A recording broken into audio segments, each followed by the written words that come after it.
Magandang hapon po sa inyong mga mag-aaral. Magandang hapon po sa inyong lahat.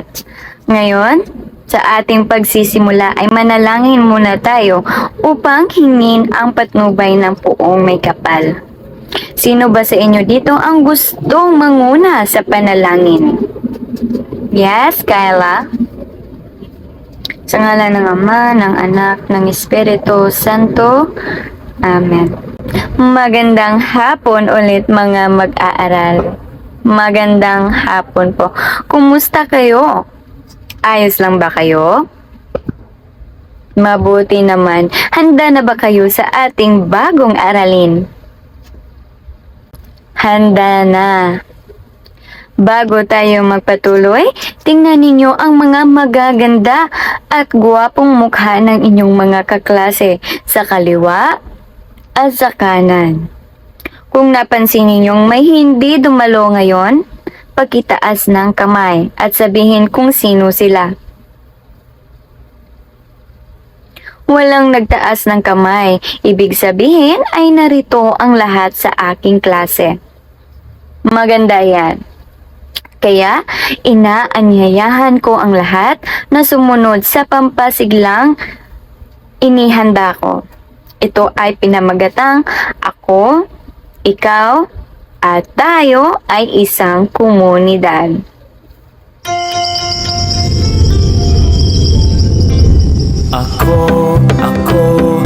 Ako'y isang komunidad. Ako'y isang komunidad.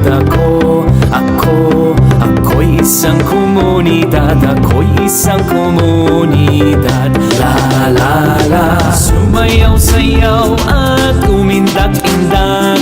Sumayaw sayaw katulad ng dagat. Sumayaw sayaw at umindak-indak. Sumayaw sayaw katulad ng dagat. Ikaw ay isang komunidad. Ikaw ay isang komunidad. Ikaw ay isang komunidad. Maraming salamat. Ano ang inyong napansin sa pampasiglang ginawa natin kanina? Maria, tungkol sa pagtutulungan. Joel, isang komunidad. Rose, may iba't ibang tao na nagtutulungan sa paggawa ng mga gawain. Magaling, tama. Ang pampasiglang ginawa natin kanina ay tungkol kung paano tayo nagkakaisa bilang isang komunidad. Maraming salamat. Ngayon, alalahanin natin ang ating panuntunan. Masigla sa klase, maayos sa asal, sabayanin niyo ako. Sabay-sabay, magpakatino sa salita at kilos. A. Ayusin ang gamit at sarili bago magsimula. S. Sumunod sa tagubili ng guro. I. Iwasan ang anumang sagabal sa pagkatuto. G. Gawin sa oras ang mga gawain. L. Linisin ang paligid pagkatapos ng klase. A. Alalahanin ang kabutihang asal. Napakagaling. Iyan ang mga katangian ng masiglang mag-aaral. At ito ang layunin ng ating klase ngayon. Gamit ang kolaboratibong paraan ng pagkatuto, kayo ay inaasahang makikilala ang kultura at makakapagbanggit ng hindi bababa sa 2 halimbawa ng material at di material na kultura mula sa inyong komunidad. Pangalawa, makapagpapaunlad ng pagpapahalaga sa kultura sa inyong komunidad sa pamamagitan ng voluntaryong pagbabahagi ng isang bagay o kwento na may kinalaman sa kultura sa klase. At pangatlo, Kayo ay makakalikha ng paper collage na nagpapakita ng hindi bababa sa 2 elemento ng material at 2 elemento ng di material na kultura sa inyong komunidad. Ngayon, dumako na tayo sa pag-ani.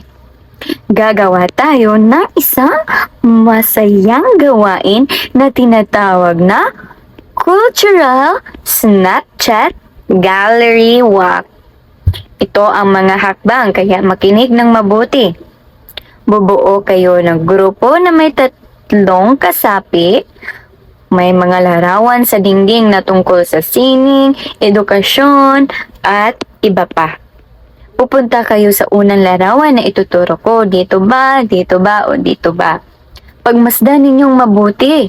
Ang kulay, mga tao, at kung ano ang nagaganap. At meron iyang mga katanungan na inihanda ko sa baba ng larawan. Isulat ninyo ang inyong sagot o obserbasyon sa sticky note o maliit na kartulina at idikit sa tabi ng larawan. Pagkatapos ng 3 minuto, lilipat kayo sa susunod na istasyon. Maraming salamat! Ngayon, sagutin ninyo ang mga tanong na inihanda riyan. Ano ang nakikita ninyo rito? Diyan, may mga taong gumagawa ng banig. Diyan, may bahay kubo po sa larawan? Reese? Parang piyesta. May mga taong nagdiriwang. Ano sa palagay ninyo ang nagaganap sa larawan? Ibang kamay? Nagtutulungan. Mayroon ba tayong ganito sa ating komunidad o bahay? Meron. Napakahusay. Idikit ninyo ang inyong mga sagot sa tabi na larawan. Ngayon, sa paglimpyo o pagkuha sa tunog, ang bawat grupo ay pipili ng larawang pinakagusto ninyo. Ibahagi kung ano inyong nakita at ano ang ibig sabihin nito. Ano ang nakita ninyo sa larawang napili? Nagtutulungan. Ano ang ibig sabihin nito sa inyong palagay? Rose, ipinapakita na ang pagtutulungan ay maganda sa ating komunidad. Maraming salamat. Mayroon ba kayong katulad nito sa inyong lugar? Bakit mo nasabi iyan?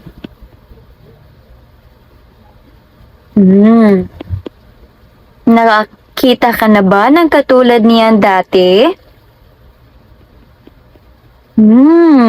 Maganda sa iyo dahil nakakita ka na riyan noong piyesta sa inyo. Maganda. Maraming salamat sa inyong magagandang kaisipan at pananaw. Ngayon, dumako na tayo sa pagpabukal o pagpauga. Kayo ay makinig ng mabuti. Kaya dahil meron na kayong ideya, hulaan niyo kung ano ang ating paksa sa araw na ito. Tingnan ninyo ang litratong ito upang mahulaan ninyo kung ano ang ating paksa ngayong araw. Jewel, tungkol po sa kultura. Tama, ang ating paksa ay kultura. Ang kultura ng ating komunidad. Ang kultura ay tumutukoy sa paraan ng pamumuhay ng mga tao. Kasama rito ang kaugalian, nakasanayan, paniniwala, at tradisyon. Magaling! Ang kultura ay may dalawang uri. Ang material na kultura at di material na kultura. Ang material na kultura ay mga bagay na nahahawakan at nakikita. Halimbawa nito, nakikita niyo ba ang aking kasuotan o ang aking suot ngayon? Tama, nakikita ninyo. Ibig sabihin ay ito ay isang material na kultura. Ilan pang halimbawa ng material na kultura ay ano pa ba? Ang kasangkapan, pananamit, magaling, pagkain, ano pa? Tirahan, magaling dahil ito ay inyong napag-isipan na ito ay isang material na kultura. Maraming salamat. At ang pangalawa naman, ang di material na kultura. Mga hindi nahahawakan, ngunit nakikita sa asal o gawain. Ito ay material na kultura. Halimbawa, kaugalian, paniniwala, sining, edukasyon, relihiyon, pamahalaan. Iyan ay ilan sa mga halimbawa ng di material na kultura. Tama. Ngayon, dito tayo sa paghagod. Magsasagawa tayo ng pangkatang gawain. Unang pangkat, mga apelyido na nagsisimula sa letrang A hanggang sa letrang H. Ang inyong gagawin ay pagpangkatin ang mga scoop ng sorbetes ayon sa material o di material na kultura. Ibig sabihin, ito ay iyong gugupitin at kapag nakakita kayo na may pangalan na ito ay isang material, ay ilalagay ninyo rito, at kung ito naman isang di material na halimbawa, ay ilalagay nyo sa itaas ng cone sa di material. Iyan lamang ang inyong gagawin. Sa pangalawang pangkat, mga apelyido na nagsisimula sa letrang I hanggang sa letrang M. Ang inyong gagawin ay pag-uriin ang mga larawan kung material o di material na kultura. Ibig sabihin, tingnan ninyo ang ilan sa mga larawan at susulatan nyo sa ibaba kung ito ba ay material o di material. Halimbawa, ito ay larawan ng simbahan. Isulat nyo rito, ito ba ay isang material o di material. Yan ang inyong gagawin. Sa ikatlong pangkat naman, ay mga apelyido na nagsisimula sa letrang N hanggang sa letrang Z. Ang inyong gagawin ay gumuhit ng tig-isang halimbawa ng material at di material na kultura sa inyong komunidad. Isa lamang, isang halimbawa ng material at isang di material. Halimbawa, sa isang material, pwede kayong gumuhit ng pagkain, french fries, hamburger, or kahit ano. Basta, alam nyo naman na ang material na kultura ay nahahawakan. At ang di material naman ay hindi nahahawakan. So, pwede kayong gumuhit ng halimbawa, ang relihiyon o ang simbahan. Gumuhit kayo ng simbahan. Ito ay isang halimbawa ng di material na kultura. Yan lamang ang inyong gagawin.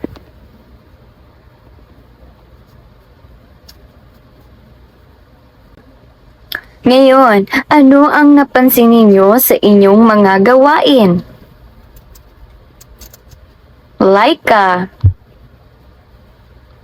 May mga bagay na mahahawakan tulad ng bahay at kasuotan. Tama. May ideya pa ba? Shane? Mga kaugalian tulad ng pagmamano at pagdadasal. Magaling. Alam na natin kung paano matukoy ang dalawang uri ng kultura. Ngayon, dito na tayo sa huling hakbang, ang pagsalot. Bakit mahalagang pahalagahan at ipagmalaki ang kultura ng ating komunidad? Shane Berlin. Dahil ito ay nagbibigay pagkakilanlan sa atin. Magaling. Ikaw naman, Jam. Nagpapakita ng ating pinagmulan bilang Pilipino.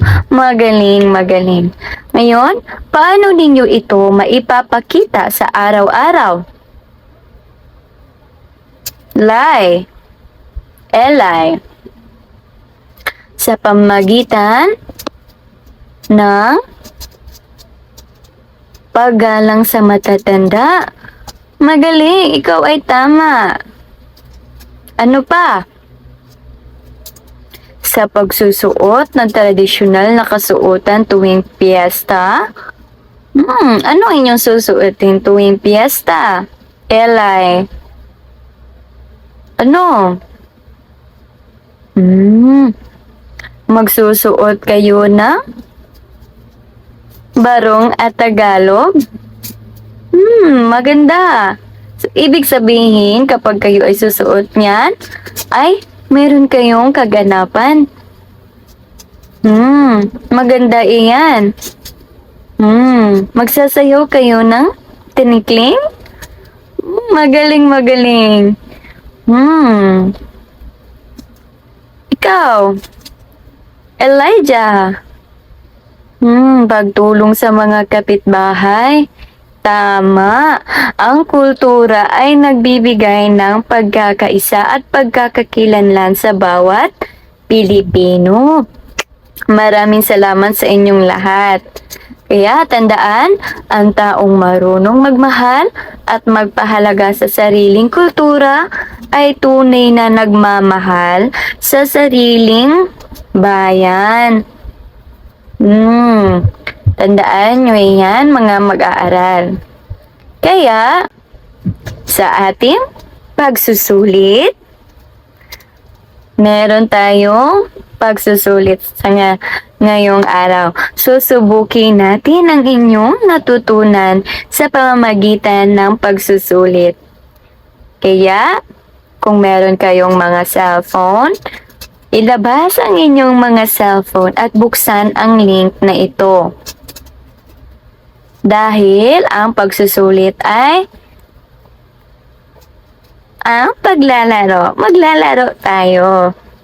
So, ang game code ay ito. sasabihin ko sa inyo ang game code. Ang game code ay 147131.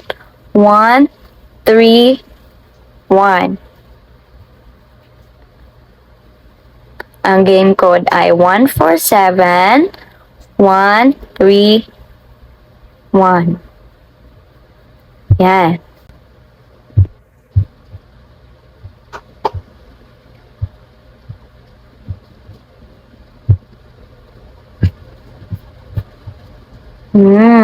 Ngayon ay tapos na tayo sa ating pagsusulit.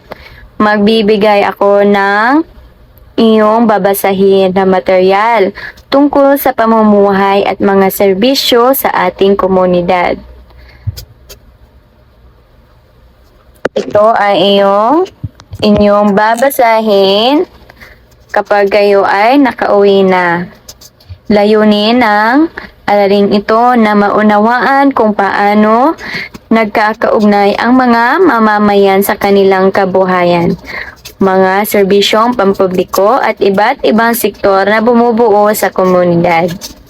Kaya basahin nyo itong mabuti dahil kung may katanungan sa susunod na aralin ay makakasagot kayo. Ngayon, bago natin tapusin ang ating klase, ito ang reflection na ating matutunan sa aralin ito tungkol sa kultura. Ang kultura ng ating komunidad ay nagpapakita ng kahalagahan ng pag-unawa at pagpapahalaga sa mga tradisyon, paniniwala, at kaugalian na bumubuo sa pagkakakilanlan ng isang grupo ng tao. Mahalaga na ang bawat miyembro ng komunidad ay may respeto sa kultura ng iba at sa sariling kultura upang mapanatili ang pagkakaisa at paggalang sa isa't isa. Sa pamamagitan ng pagtangkilik at pagprotekta sa mga kaugalian at tradisyon na ipapasa ang mga ito sa mga sumusunod na henerasyon, kaya't nanatiling buhay at patuloy na umuunlad ang kultura. Ang pagtutulungan at pagpapahalaga sa kultura ay nagbibigay daan sa mas matibay na samahan at mas malalim na pag-unawa sa pagkakaiba-iba ng mga tao sa isang komunidad. Ayan lamang po. Maraming salamat po mga mag-aaral. Ngayon, tapusin na natin ang ating klase sa pamamagitan ng closing prayer. Sa ngalan ng Ama, ng Anak, ng Espiritu Santo. Amen. Paalam mga mag-aaral. Paalam po. See you sa susunod na aralin.